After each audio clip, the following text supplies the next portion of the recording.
আসসালামু আলাইকুম। প্রিয় দর্শক, অন্য মঞ্চের আলাপ চাইতায় আপনাদের সকলকে আমন্ত্রণ জানাচ্ছি। সুপ্রিয় দর্শক শ্রোতা মণ্ডলী, আপনারা এই মুহূর্তে আমাকে যে যেখান থেকে দেখছেন এবং পরবর্তীতে যে যেখান থেকে দেখবেন, আপনাদের সকলকে জানাই আমার প্রাণঢালা অভিনন্দন এবং শুভেচ্ছা। আজকে এতক্ষণ আপনারা বুঝেছেন যে আমি কি বিষয়টা নিয়ে কথা বলবো। আমি হেডলাইনে লিখেছি 72 ঘন্টার ভিতরে কি ঘটছে বা ঘটতে যাচ্ছে। খালেদা জিয়া হসপিটালে। খালেদা জিয়া এখন, গতকাল মেজর আখতারুজ্জামান, আপনারা আমার এই চ্যানেলেই দেখেছেন, মেজর আখতারুজ্জামান যা বলছেন উনি বেঁচে নেই। ওনার মৃত্যু যে হয়েছে এটা তো এখনো বলছে না। তা আমি ওনাকে বলেছিলাম যে 16 তারিখ ঘোষণা দেওয়া হবে কিনা, বিজয় দিবসের দিন খালেদা জিয়া মৃত্যু বরণ করেছে, বিজয়ের খুশিতে বাংলাদেশের, সেটা দিবে কিনা। এখন আসলে মৃত্যুর এই লাশ, যে উনি যে লাশ হয়ে বেরোবেন, এটা কি ওরা এখন দিবেন না পরে দিবেন, সেটা আসলে আমরা কেউই জানি না।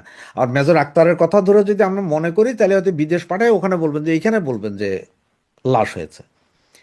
এই ধরনের ঘটনা যখন চলছে, আসলে এরা কোনো রিস্ক নিতে চাচ্ছে না। কারণ হচ্ছে ওরা জানে যে দেশে একটা অরাজক পরিস্থিতির সৃষ্টি করা হবে যাতে নির্বাচনটা না হয়। মূলত ইনুস বাহিনী যেটা, ওই যে নির্বাচন নির্বাচন বলতেছে, এগুলো না। আর একটা কথা বলি, আপনি নির্বাচন আওয়ামী লীগ ছাড়া হবে না, যেহেতু আপনার সমস্ত মানবাধিকার সংস্থা, ইউনেস্কো, জাতিসংঘ, কমনওয়েলথ সবাই বলছি ইনক্লুসিভ ইলেকশন। যেখানে আগে ইউরোপিয়ান ইউনিয়ন বলছিল যে ওকে, কিন্তু এখন ইউরোপিয়ান ইউনিয়ন বলছে যে ইনক্লুসিভ হইতে হবে। ইনক্লুসিভ হইতে হলে আওয়ামী লীগকে লাগবেই, আওয়ামী লীগ ছাড়া ইলেকশন হবে না। তো এখন এসে যে ওই যে 72 ঘন্টা বললাম, আপনারা জানেন যে এর আগে আমি একটা ভিডিওতে দিয়েছিলাম, বলেছিলাম দুদিন আগেরই, যে কুমিল্লা থেকে অলরেডি 11 জনকে উঠাই নিয়ে গেছিল এটা জঙ্গি আস্তানা থেকে, এবং বাকি 2 জন বাংলাদেশ সেনাবাহিনী ধরছে এবং কিছু অস্ত্রশস্ত্র উদ্ধার করেছে। এটা হচ্ছে যে খলিলুর রহমানের সাথে যেসব কথাবার্তা হয়েছিল ইন্ডিয়াতে, এবং পরে উনি দোহা থাকতেই এই অ্যাটাকটা করছে। যে বাংলাদেশের যে 14টা ঘাঁটির কথা বলা হয়েছিল, এই ঘাঁটিগুলোর মধ্যে এটা একটা। বিভিন্ন জন বলতেছে যে এছাড়াও অন্যান্য ঘাঁটিতে ড্রোন অ্যাটাক হয়েছে বা ইয়ে হয়েছে, তবে সেই বিষয়ে আমি আসলে 100% শিওর না। তবে এটা শিওর যে আগামী 72 ঘন্টার ভেতরে, তার মানে এমনও হতে পারে আজকে 3 তারিখ, কালকে পুতিন আসছে। পুতিন কি একদিন থাকবেন বা দুদিন থাকবেন, 3 দিন থাকবেন, এটা এখন আমি শিওর না। তবে ওনার সফরটা সম্ভবত 2 দিন বা 3 দিনের। তো 72 ঘন্টা এই জন্য বলছি যে হয়তো পুতিন এখানে থাকা অবস্থায় হয়ে যেতে পারে, অথবা পুতিন ফ্লাইটে উঠবে, এদিকে কাহিনী ঘটে যাবে। আপনারা খেয়াল করেছেন গতকাল রাতে, হ্যাঁ গতকাল রাতে বা পরশুদিন রাতেই ঘোষণা দিছে, নোটাম ঘোষণা হয়েছে 14,000 কিলোমিটার, যেটা আপনার পৃথিবীর ইতিহাসে এত বড় নোটাম আর কখনো হয় নাই। 14,000 কিলোমিটার ধরে কোনো দেশ কোনো অস্ত্র প্রশিক্ষণ বা অস্ত্র বিস্ফোরণ এগুলোর জন্য 14,000 কিলোমিটার নেয় না, পুরোটাই ব্লক। এবং পুরো এরিয়ায় আপনাদের ওই যে ব্যানারে যে ছবিটা দেখছেন, এই ধরনের কামান থেকে শুরু করে বিভিন্ন মিসাইল চার্জ করার মতন যত মেশিনপত্র আছে সব ওখানে আছে। পুরো বর্ডারে এই মুহূর্তে 2.5 লক্ষ সেনাবাহিনী আছে। সেনাবাহিনী, ইন্ডিয়ান সেনা। এবং সবচেয়ে মজার বিষয়, আপনার যে 7 সিস্টার খেয়ে দিবেন বলছেন, সেইখানে পৃথিবীর সবচেয়ে দুর্ধর্ষ সেনা, যেটাকে গুর্খা সেনা বলা হয়। গুর্খা, এইখানে আমাদের নেপালি এবং ভারতীয় সব পাহাড়ি সেনা, এগুলো গুর্খা। এটা ব্রিটেনে আছে এই সেনাটা, কারণ ব্রিটেন যেহেতু আমাদেরকে আগে রুল করেছিল, ব্রিটেন ওই গুর্খা সেনা। এবং গুর্খা সেনারা অস্ত্র ছাড়াও শুধুমাত্র একটা ছুরি দিয়েও অস্ত্রধারী 8-10 জনকে এট এ টাইম মারতে পারে, এত দুর্ধর্ষ এই গুর্খা সেনা। ওইটা পুরোটাকে ডেপ্লয়েড করে দেওয়া হয়েছে 7 সিস্টারে। আর এই যে ছবি, আমি আরও কিছু ছবি এবং লাইভ ভিডিও করার জন্য আমরা চেষ্টা চালাচ্ছি। যে কোনো মুহূর্তে হয়তো আমরা লাইভ করতে পারি ওই অঞ্চলগুলো, পুরো বাংলাদেশের পুরো বর্ডারটা, ইন্ডিয়া বাংলাদেশের সমস্ত বর্ডারে পুরোটাতে লাইভ করার জন্য চেষ্টা চলছে। হয়তো সফল হতে পারি, যদি হতে পারি তাহলে সাথে সাথে আপনাদেরকে লাইভে করে দেখাবো যে কী অবস্থা। এবং যতটুকু এই মুহূর্তে পর্যন্ত খবর পাচ্ছি, তাতে হচ্ছে যে ইন্ডিয়া হয়তো সার্জিক্যাল স্ট্রাইক করে দিতে পারে বাংলাদেশের উপরে। এবং ডাক্তার ইনুস তারা গত 2 দিন ধরে 3 বাহিনী সহ ব্যাপক মিটিং মিছিল করছে, ব্যাপক মিটিং করছে প্রতিদিন। এটা আসলে যে খালেদা জিয়া মারা গেলে কি হবে, অমুক হলে কি হবে, ওগুলা নয়। এগুলো হচ্ছে যে আইওয়াস, পাবলিক যাতে এইদিকে নজর না দেয়, বর্ডারের অবস্থা কি হচ্ছে, বর্ডারে এখন ওদের পেঁয়াজ পচা যাইতেছে, এই পচা যাইতেছে, সেই পচা, এগুলা বইলা খুব হই হই রই রই করতেছে যে ইন্ডিয়ার পেঁয়াজ পচতেছে। এগুলা মানুষ যাতে খবর না নেয় যে আসলে ভেতরে ইন্ডিয়া বাংলাদেশের টেনশনটা কোথায় কি যাচ্ছে, কোথায় কি হচ্ছে, যে কোনো কিছু হচ্ছে কিনা, এগুলো। এবং রংপুর থেকে, আমি গত ভিডিওতে বলেছি, রংপুর থেকে প্রায় 12,000 সেনা আমাদের বর্ডারের উপরে নিয়ে আসা হয়েছে। আরও যা সেনা আছে তাও নিয়ে আসা হচ্ছে। এবং গতকাল রাত থেকে আপনার ছবিতে যে যে ট্যাঙ্ক কামান যেতে দেখছেন, ট্রাকে, বাসে, গাড়িতে করে, এগুলো সব কালকে এখনো চলছে। এই মুহূর্ত আপনারা যখন এই ভিডিওটা দেখবেন, এই মুহূর্ত পর্যন্ত এগুলো চলছে। সুতরাং এই 72 ঘন্টা আমাদের জন্য খুবই ক্রুশিয়াল মোমেন্ট। অ্যান্ড এই 72 ঘন্টার ভিতরে ইন্ডিয়া মাইরও দিতে পারে, মাইর খাওয়ার ব্যবস্থা করতে পারে আমাদেরকে, খালেদা জিয়ার লাশও বেরিয়ে আসতে পারে, দেশে একটা অস্থিতিশীল পরিস্থিতি সৃষ্টি হতে পারে। এবং ঢাকা শহরের ভেতরে, আজকের যা খবর, ঢাকা শহরের ভেতরে 6টা আস্তানা অলরেডি চিহ্নিত করা হয়েছে।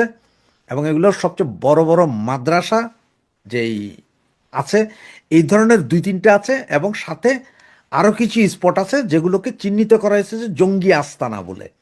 এবং এইখানে নাকি প্রশিক্ষিত পাকিস্তানি গোয়েন্দা সংস্থার শত শত লোক আছে, এবং তারা যে কোনো মুহূর্তে যে কোনো কিছু ঘটাইতে পারে, যার কারণে আপনার একটা সতর্কতা জারি করছে, যেটা বাংলাদেশের কোনো পত্র পত্রিকা বা টিভিতে বলে নাই, কিন্তু গভর্নমেন্টে বলে নাই। এটা গোয়েন্দা সংস্থার যে সতর্কতাটা, গোয়েন্দা সংস্থা সরাসরি এনএসআই ডিজিএফআই, বাংলাদেশের এনএসআই ডিজিএফআই স্বরাষ্ট্র মন্ত্রণালয় যে সতর্কতা পাঠাইছে সেটা বলছি।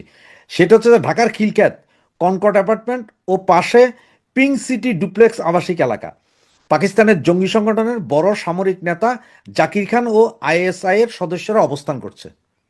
গোয়েন্দা রিপোর্ট, বাংলাদেশের গোয়েন্দা রিপোর্ট। ঢাকায় পাকিস্তানি এম্বাসিতে তাদের পৃষ্ঠপোষকতায় ও বাংলাদেশের কিছু পাকিস্তানপন্থী অফিসার দেখভাল করছে এগুলো। Pink city duplex ডুরেক্স, pink city ডুরেক্স আবাসিক বাংলাদেশের জঙ্গি সহ বিমান বিধ্বংসী রকেট লঞ্চার, ভারী অস্ত্র যোগান, প্রশিক্ষণ দিচ্ছে, যেখান দিয়ে বিমান উঠানামা করে এয়ারপোর্টের অপোজিটে, জাস্ট ঢাকা এয়ারপোর্টের অপোজিটে। এটা হচ্ছে যে একদম সরাসরি গোয়েন্দা রিপোর্ট, এটা বাংলাদেশের গোয়েন্দা রিপোর্ট। এবং এইসব জায়গায়, এই জন্য বলছি 72 ঘন্টার মধ্যে এইসব জায়গায় হয়তো অ্যাটাক হয়ে যেতে পারে। এই যে জায়গাগুলোর কথা বলছি, একটু দূরে থাকুন, সকলে একটু দূরে থাকুন। আগামী 72 ঘন্টা যে কোনো মুহূর্তে যে কোনো কিছু ঘটবে। আর যদি তেমন আরও কিছু আপডেট আসে, যখনই আসবে, সাথে সাথে আপনাদেরকে লাইভ টেলিকাস্ট করার চেষ্টা করব। একটা নাটক করার চেষ্টা করছে যে আমরা তো তারেক রহমানের সময় 1 দিন 2 দিন 3 দিন 5 দিন অপেক্ষা করেছি, মৃত্যু সংবাদ আমরা দিয়ে নেই যাতে তারেক রহমান সাহেব আসে, যাতে তারেক রহমানের উপর একটা ব্লেম দিতে পারে। এই জন্য সরকার সেই উদ্দেশ্য এই জিনিসটা ধামাচাপা দেওয়ার চেষ্টা করছে। খুব যে হবে এটা সরকার বুঝে গেছে বলে দেখেন তার মৃত্যুর আগে, মানে শেষ পর্যায়ে এসে ওনাকে বিশেষ গুরুত্বপূর্ণ ব্যক্তি বলে ঘোষণা করেছে, যাতে ওনার বলয়, ওনার চারপাশে ওনার একটা বলয়, নিরাপত্তা বলয় তৈরি করা যায়, যেখানে হাসপাতাল নিরাপদ থাকলো, সরকার নিরাপদ থাকলো। তাকে হাসপাতালে চিকিৎসা দেওয়া না কারণে, তাকে নির্যাতিত করার জন্য, তাকে কারারুদ্ধ করে রাখার জন্য তার শাস্তির অবনীত হয়েছে। ফলে এর জন্য দায়ী আওয়ামী লীগ। এই ন্যারেটিভটা, এই যদি আপনার বিবরণটা, যেটাকে আমরা আজকে কি বলা হয় ন্যারেটিভ, এই ন্যারেটিভটা যদি বাংলাদেশের মানুষকে সামনে তুলে ধরা যায় স্পষ্টভাবে, তাহলে রোষটা কার দিকে যাবে। তবে আমি সেটা বলবো, আল্লাহ যেন ওনাকে বেহেশত নসিব করেন। এই দোয়াটা করাটাই মনে হয় আমাদের জন্য এখন এই মুহূর্তে সবচেয়ে ভালো হবে। কারণ অনেকে, আমরা বলি শ্বাসে কি, শ্বাসের কোনো বিশ্বাস নাই, আবার শ্বাস কখন থাকে কখন থাকে না এটা নির্ধারিত বলতে পারি না। আমরা যেহেতু কোনো তথ্য জানি না, আর আমি দেখে আসার পরে আমার ব্যক্তিগত অভিজ্ঞতায় বা আজকেও আমি যেটা দেখলাম কথাবার্তা যেটা বলা হচ্ছে, তাতে আমি মনে করি সবার কাছে আমি দোয়া চাই যে ওনাকে আল্লাহ যেন বেহেশত নসিব করেন। হয়তো ওনার নিথর দেহটা হয়তো এখনো ইয়াতে আছে, ওনার নিথর দেহটা হয়তো এখনো, হয়তো না মানে সরি, ওনার নিথর দেহটাই এখন আছে ওই এবার গেট হাসপাতালে। তার ভিতরে আত্মা আছে কিনা আমি জানি না, সে আত্মা চলে গেছেন কিনা আমি জানি না। আজকেও আমি একটা ব্রিফিং শুনলাম আমাদের স্বাস্থ্য ম্যাডামের, স্বাস্থ্য অফিসার, স্বাস্থ্য কি কর্মকর্তা, স্বাস্থ্য ডাক্তার, যে উনিও ওষুধ নিচ্ছেন, উনি কিন্তু বললেন না যে মুখে নিচ্ছেন। ইঞ্জেকশন তো ডেড বডিতেও দেওয়া যায়, স্যালাইন ডেড বডিকেও দেওয়া যায়, নেবে এটা ফ্লুট ফ্লুট চলবে তো, এটার সঙ্গে হার্টের তো কোনো সম্পর্ক নেই। আর্টিফিশিয়াল যাবে না কেন? আর্টিফিশিয়ালি যখন আপনি ব্রিদিং করাচ্ছেন তখন যাবে না কেন?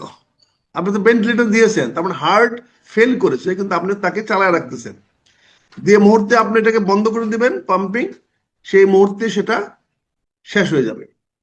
এটা অপেক্ষা, অতীতে আমাদের এরকম অভিজ্ঞতা আছে, যখন কোনো রাজনীতিবিদদের মৃত্যুটা ক্রিটিক্যাল হয়ে যায়, যেখানে জনমানুষের ক্ষোভ আসতে পারে। যেমন একটা জিনিস ক্ষোভ হইতে পারে, প্রথম কথা যেটা চাচ্ছে সরকার, এই ক্ষোভটা কোনোভাবে সরকার থেকে ডাইরেক্ট ইনডাইরেক্ট মানে করে আওয়ামী লীগের দিকে নেওয়া যাওয়া কিনা, বলা যায় কিনা যে আওয়ামী লীগের কারণে, আওয়ামী লীগের এই 15 বছরের অত্যাচার অনাচারের কারণে মরছে, কাজে এই ক্ষোভটা যেন সরকারের প্রতি না এসে, বর্তমান কোন রাজশক্তির বিরুদ্ধে না এসে, ক্ষোভটা যেন ওই আওয়ামী লীগের বিরুদ্ধে যায়, তাহলে অনেকের পারপাস সার্ভ হয়।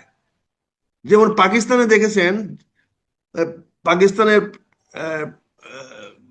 আর্মিরা ক্ষমতা কুক্ষিগত করেছে, তখনই যখন ইমরান খানের মৃত্যু সংবাদগুলো দ্রুত আসা শুরু হয়েছে, সে আছে কি নাই। এই ধরনের অবস্থায় পরিপ্রেক্ষিতে আমাদের ক্ষুদ্র অভিজ্ঞতা বলে সরকার এখানে তার মানুষের যে ক্ষোভ কার বিরুদ্ধে হতে পারে সেটা অন্যদিকে স্থানান্তর করার চেষ্টা করছে। ক্ষোভ যে হবে এটা সরকার বুঝে গেছে বলে দেখেন তার মৃত্যুর আগে, মানে শেষ পর্যায়ে এসে ওনাকে বিশেষ গুরুত্বপূর্ণ ব্যক্তি বলে ঘোষণা করেছে, যাতে ওনার বলয়, ওনার চারপাশে ওনার একটা বলয়, নিরাপত্তা বলয় তৈরি করা যায়, যেখানে হাসপাতাল নিরাপদ থাকলো, সরকার নিরাপদ থাকলো।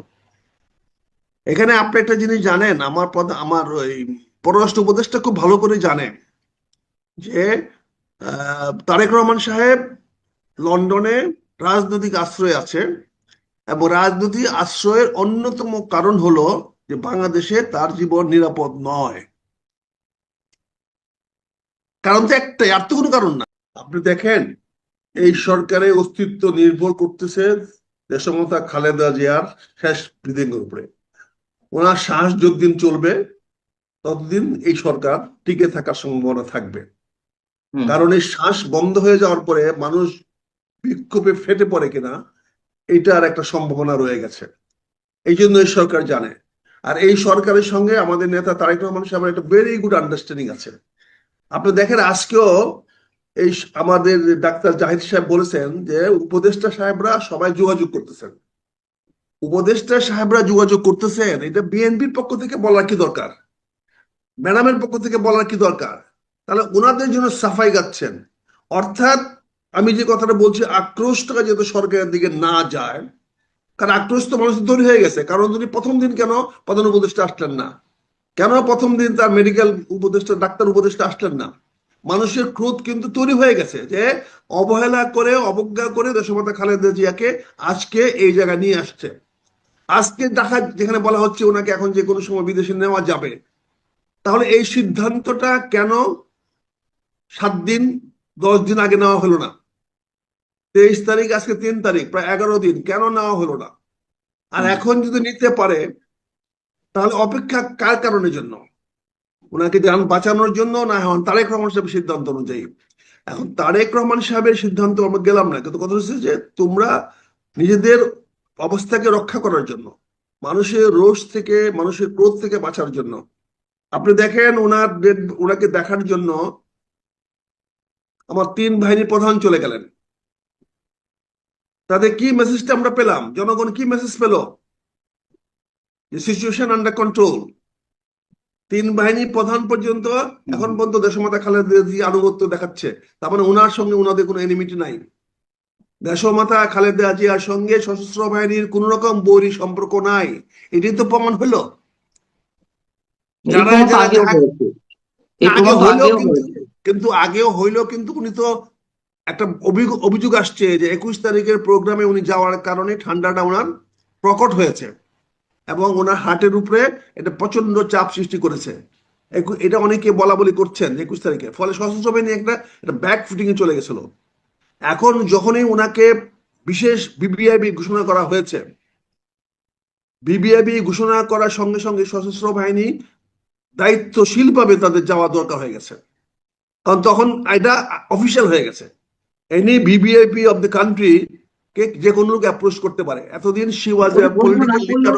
ঘোষণা না করলেও তো তিন বাহিনী প্রধানেরা জি যেতেন। না, জি না, পান্না ভাই যেতেন না, যেতে তাই? পারতেন না। আচ্ছা আচ্ছা। এটা ঘোষণা করার আগে পর্যন্ত ছিলেন উনি বিএনপি নেতা। হ্যাঁ, বিএনপি নেতার বাড়িতে স্বাস্থ্য দেখার জন্য গেলে এটা অর্থ অন্যরকম হতো। কিন্তু আমরা তো জানি যে এর আগে সেনাপ্রধান গিয়েছেন, লাস্ট যদি গিয়েছেন লন্ডনে গেলেন, দাওয়াত দিতে, গিয়েছেন বলে তো কন্ট্রোভার্সি হয়েছে, গিয়েছেন বলে তো কন্ট্রোভার্সি হয়েছে। কন্ট্রোভার্সি এজন্য হলে অতটা বেশি ব্লেম সেনাপ্রধানের গায়ে সম্ভবত পড়েনি, তাই না? না, উনি যখন ধোয়া তুলসী পাতা, আপনারা তো উনাকে একটা ভালো মানুষ বানানোর চেষ্টা করতেছেন। উনি ভালো হ্যাঁ, মানুষ, উনি আমি দেশটাকে সেটা বলছি। শান্তিতে রাখতেছেন, উনি দেশ শান্তিতে রাখতেছেন। আমি ধন্যবাদ জানাই, উনি সশস্ত্র বাহিনীকে অত্যন্ত শৃঙ্খলার মধ্যে রাখছেন এবং পলিটিক্যাল গেমে উনি আসতেছেন না, উনি পলিটিক্যাল গেমের বাইরে যাচ্ছেন। কিন্তু কালকে আমি কেন বলছি যে এটা সশস্ত্র বাহিনীকে বাধ্য করেছে প্রধান উপদেষ্টা মহোদয় যে এখন আপনারা যান, আমি তো বিবিআই ঘোষণা করে দিচ্ছি, অর্থাৎ এই সরকারে উনি একজন বন্ধু মানুষ, এই সরকার একটা অংশ করে নিলেন ওনাকে। বিবিআইপি ডিক্লারেশন মানেটা কি? সে একটা গভর্নমেন্টের সরকারের বিশিষ্ট ব্যক্তি, রাষ্ট্রের বিশিষ্ট ব্যক্তি। কয়েকবারে আপনাকে বললাম রহস্য আছে বলে তো সরকার নিজেকে বাঁচানোর জন্য, সরকার নিজেকে জনরোষ থেকে বাঁচানোর জন্য ব্যবস্থা নিয়েছে, না হলে এই সরকারের প্রতি জনরোষ তৈরি হবে।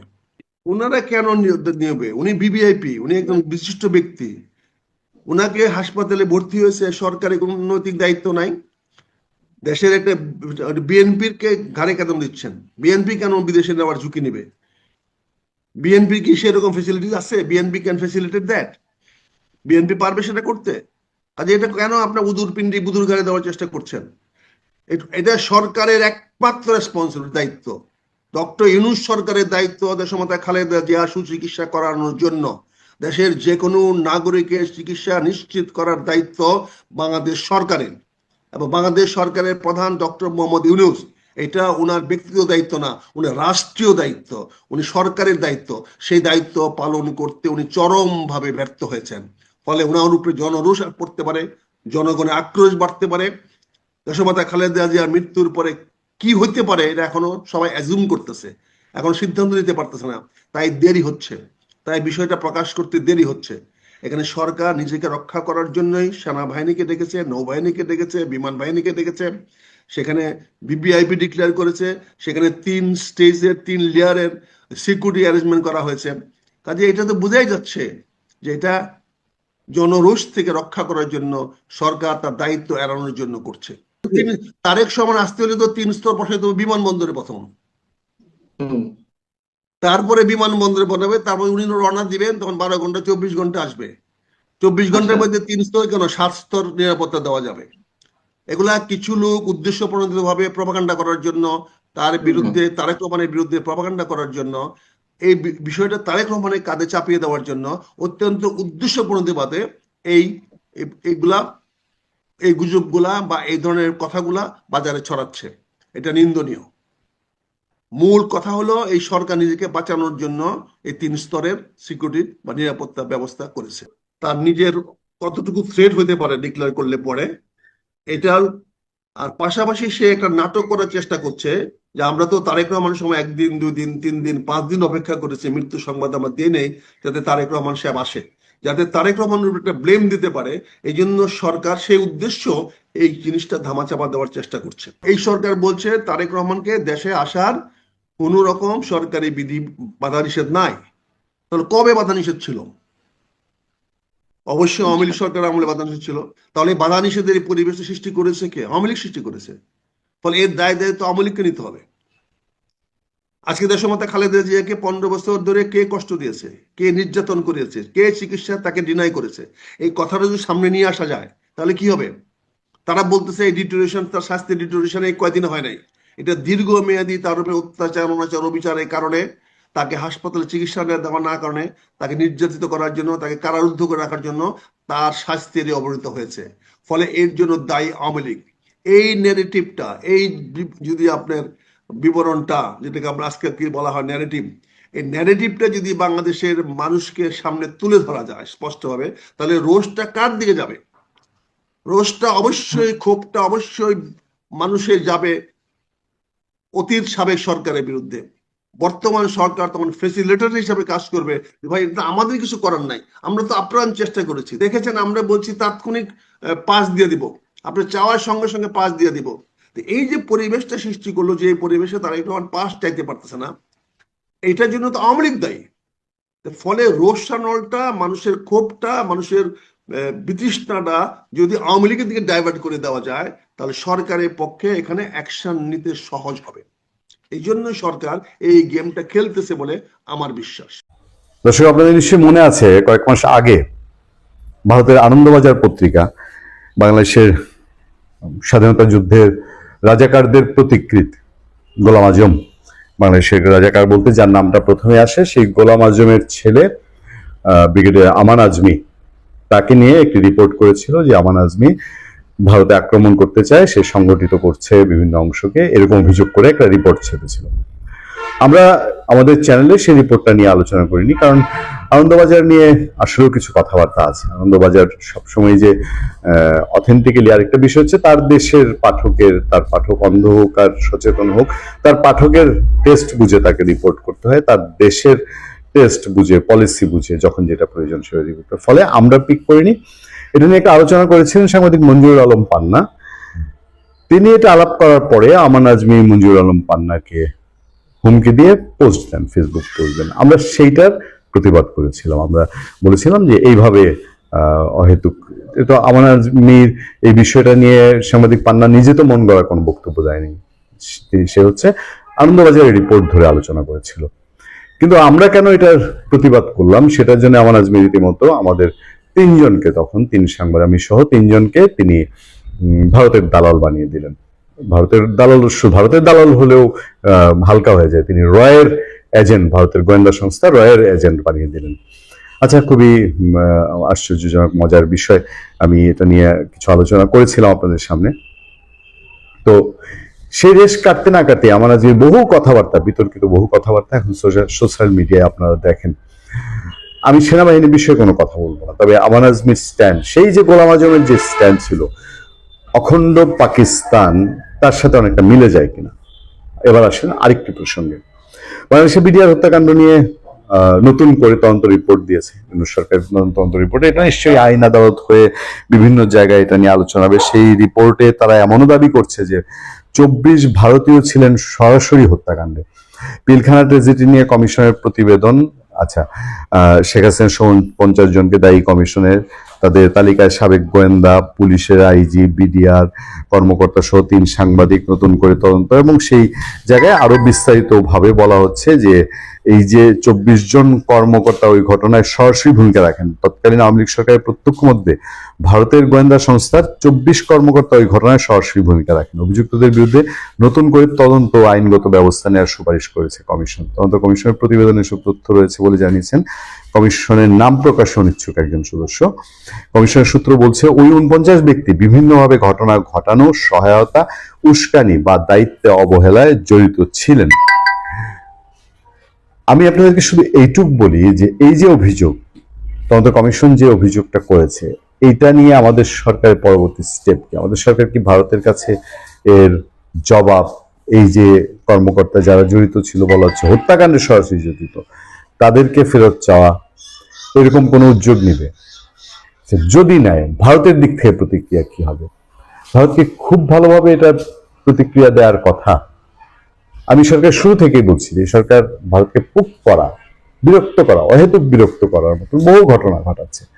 এই যে আপনি আমান আজমির যদি ফেসবুক পোস্ট দেখেন, চারদিকে এটা নিয়ে যারা ওয়াকিবহাল তাদের সবার মধ্যে আলোচনা হচ্ছে। মানে ধরেন, ভারত চায় পাকিস্তানের মধ্যে বেলুচিস্তান ভেঙে ফেলতে, আবার পাকিস্তান চায় ভারতের মণিপুর সহ বিভিন্ন জায়গায় ভাঙতে, বাংলাদেশকে দিয়ে ভারতকে বিরক্ত করতে। এই খেলায় আমাদেরকে কি পার্টিসিপেট করাতে চায় কোনো অংশ? ভারত যতদিন টুকরো টুকরো না হবে ততদিন বাংলাদেশে পুরোপুরি শান্তি আসবে না বলে মন্তব্য করেছেন ব্রিগেডিয়ার জেনারেল অবসরপ্রাপ্ত আব্দুল্লাহিল আমান আজমি। তিনি রাজধানী ঢাকায় এক আলোচনা সভায় এই কথা বলেন। ভারত সবসময় বাংলাদেশ অভ্যন্তরে অশান্তি জিয়ে রাখে। আচ্ছা, পার্বত্য চট্টগ্রাম শান্তি চুক্তি 28 বছর পূর্তিকে সামনে রেখে জাতীয় প্রেস ক্লাবে এই আলোচনা সভা আয়োজন করে সার্বভৌমত্ব সুরক্ষা পরিষদ। আজমি বলেন, পার্বত্য চট্টগ্রামকেও অশান্ত করার পেছনে ছিল ভারত। বঙ্গবন্ধু সরকারের আমলে মানবেন্দ্র নারায়ণ লারমার নেতৃত্বে পার্বত্য চট্টগ্রাম সংহতি সমিতি গঠন করা হয়। এদেরই সশস্ত্র শাখা ছিল শান্তি বাহিনী। এইসব তথ্য ঠিক। নেতৃত্বে ছিল শান্তি বাহিনী। ভারত তাদেরকে আশ্রয়, অস্ত্র ও প্রশিক্ষণ দিয়ে সহায়তা করে, যার ফলে 1975 থেকে 96 সাল পর্যন্ত পাহাড়ে রক্তক্ষয়ী সংঘাত চলে। ঘটনা ঠিক। ভারত দিয়েছে এই শান্তি বাহিনীকে শেল্টার, বাংলাদেশ আবার দিত উলফাদের শেল্টার। দুই পক্ষ সমান সমান ছিল। স্বীকার করছেন যে 96 সাল পর্যন্ত রক্তক্ষয়ী সংঘর্ষ চলে। আওয়ামী লীগ গভর্নমেন্ট তখন এসে শান্তি চুক্তি করে। প্রায় 3 দশক আগে 97 সালে করা পার্বত্য চট্টগ্রাম শান্তি চুক্তির সমালোচনা করেন জামাত ইসলামী প্রয়াত নেতা গোলাম আজমের ছেলে, এই সাবেক সেনা কর্মকর্তা। তিনি একে তথাকথিত আখ্যা দিয়ে বলেন, সেদিন খাগড়াছড়ি স্টেডিয়ামে শান্তি বাহিনীর অস্ত্র জমাদান ছিল লোক দেখানো, ভেতরে ভেতরে তাদের অস্ত্র কার্যক্রম চালু ছিল এবং ইপিডিএফ কে সংগঠিত করা হয়েছিল। একটা জিনিস কি আমান আজমি এত কিছু জানেন? আমরা তো এর পরে, অনেক পরের জেনারেশন। শান্তি বাহিনী শান্তি চুক্তির আগে পর্যন্ত যেই রক্তপাত, যেই সংঘর্ষ আমাদের সেনাবাহিনীর সঙ্গে পার্বত্য অঞ্চলে হতো, সেটা যে ইতিহাস হয়ে গেছে, সেটা যে এখন আর নাই, এটাকে আমান আজমিরা চোখে দেখেন না? এই সরকারি আমলে পার্বত্য চট্টগ্রাম থেকে প্রায় 200 সেনা ক্যাম্প প্রত্যাহারের কঠোর সমালোচনা করেন ব্রিগেডিয়ার জেনারেল অবসর আজমি। তিনি বলেন, ক্যাম্প সরিয়ে নেওয়া সন্ত্রাসীদের কার্যক্রম বেড়েছে এবং নিয়ন্ত্রণ দুর্বল হয়েছে। সেনাবাহিনী যদি অন্য কোনো পলিসিতে শান্তি আনতে থাকে, সেনাবাহিনী তো অনেক বড় অপারেশন আওয়ামী লীগ সরকারের শেষ বছরে এসে হয়েছে। সেই আপনার বেশ কিছু অঞ্চলে, সেই থানচিতে, বান্দরবনে কেএনএফ এর বিরুদ্ধে হয়েছে না? সেনাবাহিনী তো কখনো ছাড় দেয় না এইসব পার্বত্য অঞ্চলে তাদের উপরে যে দায়িত্ব দেওয়া আছে। পার্বত্য চট্টগ্রামের স্থিতিশীল পরিস্থিতি নিয়ন্ত্রণে অবিলম্বে সেখানে 4 ব্রিগেড সেনা মোতায়েনের দাবি জানান। মানে শক্তি প্রয়োগ করি। ওই 71 সালে যা হয়েছে, বাংলাদেশের স্বাধীনতা দমন করতে গিয়ে তারা সব পাকিস্তানি আর্মি সব এই দেশে নিয়ে আসলো, আমান আজমি মাথায় শুধু উঠেছে। আমার ফোকাস হচ্ছে, এই লোক যে এখনো ভারতের পিছিয়ে আছে, তাহলে কি আনন্দবাজার যে রিপোর্টটা করেছিল, এই আনন্দবাজারের রিপোর্ট, তার এইসব আচরণ, এইসব কথাবার্তা, এইসব অ্যাক্টিভিটিস, মিডিয়াতে যা বলছেন, সোশ্যাল মিডিয়ায় যা বলছেন, তার আড়ালে কিছু অ্যাক্টিভিটিস করছেন না কেন? অহেতুক আমাদের বৃহৎ প্রতিবেশীর সাথে, বাংলাদেশে একটা মানুষ যখন এই কথা বলবে, এই লোক যখন কমফোর্টেবল একটা জোনে থাকে, তখন ওই দেশ তো স্বাভাবিকভাবেই ধরে নিবে যে এই দেশে তার নিশ্চয়ই ওই রকম শেল্টার পরিবেশ আছে যে এখানে বসে থেকে ভারত ভাঙার স্বপ্ন দেখে। এই ভাঙাভাঙির খেলায় আমাদের লাভটা কি? আওয়ামী লীগ ফিরে আসছে। ইভেন আওয়ামী লীগ নির্বাচনে অংশগ্রহণ করতে যাচ্ছে। আওয়ামী লীগকে নির্বাচনের সুযোগ দেওয়া হচ্ছে, এমনই চাঞ্চল্যকর তথ্য আজকে গণমাধ্যমে আসলো যে ভারত বাংলাদেশের যে নিরাপত্তা উপদেষ্টা ছিলেন, কয়েকদিন আগে আমাদের নিরাপত্তা উপদেষ্টা খলিল সাহেব, তিনি আপনার সম্প্রতি ভারত সফর করে আসছিলেন। সেখানের যে জাতীয় নিরাপত্তা, তার সাথে নিরাপত্তা উপদেষ্টার সাথে কিন্তু একটা বৈঠক হয়েছিল। সেই বৈঠকে গোপন ষড়যন্ত্র নাকি হয়েছে। আর এই সকল চাঞ্চল্যকর তথ্য কে দিয়েছে? ওয়ান কাইন্ড অফ অতিরিক্ত গুজব, অতিরিক্ত মিথ্যা বলে, মানে বিকাশ নুরুর দলের যিনি আছেন রাশেদ, মানে কি বলে নিজেও মাঝে মাঝে বোঝে না। মোশাররফ করিমের একটা নাটক দেখছিলাম, ওয়াও না ওয়াও, ওই যে ক্ষেতের মধ্যে নেমা কৃষকরে, আরে আমার দেশের কৃষক, কয়েকদিন আগে আমার দেশের রত্ন, এরকম একটা ভিডিও ভাইরাল হয়েছে। তো রাশেদ যে এই তথ্য দিছে, রাশেদের কোন গোয়েন্দা সংস্থা এই তথ্য দিচ্ছে, সেটা হচ্ছে একটা প্রশ্ন। মানে এরা মাঝে মাঝে এমন কথা বলে পুরো দেশের মধ্যে আউলাই ফেলে। আচ্ছা, কি বলছে? যে আগামী জাতীয় নির্বাচনকে কেন্দ্র করে দেশ বিদেশে নানান ষড়যন্ত্রের আভাস মিলছে। গণ অধিকার পরিষদের সাধারণ সম্পাদক রাশেদ বলছে, বাংলাদেশ এবং ভারতের নিরাপত্তা উপদেষ্টাদের সাম্প্রতিক যে বৈঠক ছিল, সেই বৈঠকে নাকি আওয়ামী লীগকে আসন্ন নির্বাচনের সুযোগ করে দেওয়ার বিষয়ে আলোচনা হয়েছে। তো ওই সময় কি রাশেদের কোনো লোক ওইখানে উপস্থিত ছিল বা এদেরকে পাত্তা দিচ্ছে, ওই লেভেলে গেছে? এদের কাজই হচ্ছে দেশে গুজব ছড়ানো। আওয়ামী লীগ থাকতো এরা সারাদিন গুজব ছড়াইতো, এখনো গুজব ছড়ায়। এই দলটাই গুজববাজ হয়ে গেছে। রাশেদের দাবি, রাজনৈতিক মহলে আলোচনার ঝড় তুলেছে। অবশ্যই ঝড় তোলার কথা, কেউ ইয়ানাফসি পড়তেছে, শেখ হাসিনা বাংলাদেশে আসবে, আওয়ামী লীগ নির্বাচন করবে, এই ঘোষণা আসার পর এই দেশে অর্ধেক মানুষ আবার গর্তের মধ্যে ঢুকে যাবে। এটাই হচ্ছে বাস্তবতা। আর এর মধ্যে রাশেদরা সবার আগে দৌড়ে পালাই যাবে, এটাই হচ্ছে বাস্তবতা। এটা নিয়ে ভয়। এখন রাশেদের দাবি যে সংশ্লিষ্ট কোনো রাষ্ট্রীয় পক্ষ এ পর্যন্ত কোনো বিষয়ে মন্তব্য করেনি। তা আমরা তো দেখছি না। আমরা তো দেখছি প্রধান উপদেষ্টা বলছেন যে আওয়ামী লীগকে নির্বাচনে আনার সুযোগ নেই, এরকম তথ্যই তো দেখছি। নির্বাচনের তফসিল ঘোষণা হচ্ছে, আওয়ামী লীগের রাজনৈতিক নিষেধাজ্ঞা দল থেকে ওঠে নাই, ট্রাইব্যুনাল 1 আন্তর্জাতিক অপরাধ আদালতের যে বিচার, সেখান থেকে আমরা তো কোনো রকম আওয়াজ কোনো কিছুই দেখি না। কিন্তু রাশেদ জিন পাঠাইছিল সম্ভবত আমাদের নিরাপত্তা উপদেষ্টা খলিল সাহেবের সাথে, ওই জিন আইসা ওনারা নিশ্চয় সবকিছু বইলা দিছে, মানে এটাই তো মনে হচ্ছে। অথবা ওই বৈঠকে ভারতের মধ্যে রাশেদের এত বড় হাত আছে যে ভারতের কথা তলে তলে হয়তো তিনি শুনছেন। বাংলাদেশের জনগণের রায় নিয়ে নয়, বরং পর্দার আড়ালে বৈঠকের মাধ্যমে আওয়ামী লীগকে আবারও ক্ষমতায় আনার চেষ্টা চলছে। দিল্লি ও ঢাকার শীর্ষ নিরাপত্তা উপদেষ্টাদের মধ্যে অনুষ্ঠিত বৈঠকে নির্বাচনী প্রক্রিয়া, রাজনৈতিক পরিস্থিতি নিয়ে আলোচনা হয়েছে, যেখানে আওয়ামী লীগের জন্য রাজনৈতিক সুবিধা তৈরির বিষয়টিও বিবেচনায় নেওয়া হয়েছে বলে রাশেদের অভিযোগ। তার বক্তব্য, দেশের ভেতরে গণতান্ত্রিক পরিবেশ নষ্ট করা এবং বিরোধীদের রাজনৈতিক কার্যক্রম সীমিত করার মাধ্যমে নির্বাচনকে প্রভাবিত করার চেষ্টা করা হচ্ছে। এই আলোচনায় ভারতকে ব্যবহার করে আঞ্চলিক নিরাপত্তার যুক্তিতে যা বাংলাদেশের আভ্যন্তরীণ রাজনৈতিক বিষয়ে হস্তক্ষেপের শামিল। তবে রাজনৈতিক বিশ্লেষকরা বলছেন, বা সাধারণ যারা একটু বুঝের মানুষ আছেন তারা বলছেন যে আসলে এইখানে আওয়ামী লীগকে পুনর্বাসনের কোনো আলাপ আলোচনা হয়নি। হয়তো ভারত বাংলাদেশের মধ্যে যে একটা কি বলা হয় যে সম্পর্কের অবনতি আছে, ব্যবসা বাণিজ্য থেকে শুরু করে রাজনৈতিক মহল, পরে পাকিস্তানের সাথে এই মুহূর্তে বাংলাদেশের সম্পর্ক, সবকিছু মিলিয়ে এখানে যাই আছে, সম্ভবত ওই বিষয়গুলো নিয়ে এখানে আলোচনা হয়েছে। আর রাশেদের এই বক্তব্যের পর সরকারের পক্ষ থেকে কোনো প্রতিক্রিয়া পাওয়া যায়নি। আর আওয়ামী লীগের নেতারাও বরাবর মতো দাবি করে আসছেন নির্বাচন কমিশন আছে, যাই হোক জরুরি না। এখন রাশেদ খানদের এরকম বক্তব্য মাঝে মাঝে জাতির মধ্যে বিভাজন তৈরি করে, পজিশনে দেয় নাকি মন যা আসে মাইক সামনে পাইলে বলে, এটা তারাই ভালো জানে। কারণ আমরা দেখছি ফারুক মাইর খাইছে, বিপিনুর মাইর খাইছে, রাশেদ এখনো বাইচা আছে। এরকম বক্তব্য দিলে ভাই যে কোনো সময়